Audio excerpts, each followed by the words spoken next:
Ointments, balms, oils ఇవన్నీ గూడా నొప్పిని తగ్గిస్తాయి. నొప్పిని శాశ్వతంగా మీ దగ్గరికి రానీయకుండా చేస్తాయని మనం చాలా అడ్వర్టైజ్మెంట్స్ చూస్తుంటాం. ప్రతి ఒక్కరు గూడాను ఇవి అప్లై చేసుకోవడం, ఇవి రాసుకోవడం చాలా ఈజీ కాబట్టి అందరూ గూడా నొప్పిని ఈ బామ్స్, ఆయింట్మెంట్స్, ఆయిల్స్‌తో తగ్గించుకోవాలనుకోవడము మన ప్రపంచంలో మొత్తం జరుగుతానుంది. కానీ దీంట్లో ఉన్న ఒక సీక్రెట్ ఏంటంటే ఈ ఆయింట్మెంట్లు గానీ, బాములు గానీ, ఆయిల్స్ కానీ అవి మీరు స్కిన్ మీద అప్లై చేయడం ద్వారా టెంపరరీ రిలీఫ్ వస్తే రావచ్చు, లేకపోతే లేకపోవచ్చు. కానీ దీనివల్ల జరిగే నష్టం ఏంటంటే, మీకు మీ బాడీలో ఏదైతే డ్యామేజ్ అవ్వడం వల్ల నొప్పి వస్తున్నది మీరు కనుక్కోలేరు.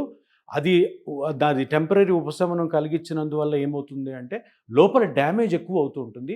ఆ డ్యామేజు మనం కనుక్కోకుండా దాన్ని ఆపలేదు కనుక ఫ్యూచర్‌లో మీ మోకాలు గానీ, నడుము గానీ, షోల్డర్ గానీ ఎక్కువ దెబ్బతింటాయి. అందుకనే ఈ బామ్స్, ఆయింట్మెంట్స్ జోలికి పోకుండా వెంటనే ఏ పార్ట్‌లో అయితే నొప్పొచ్చిందో దాని మూల కారణం కనుక్కొని, దానికి ఆపరేషన్ రహితమైన ట్రీట్మెంట్లు ఎన్నో ఉన్నాయి. అటువంటిలో ఒక ట్రీట్మెంటే ప్లాస్మా థెరపీ.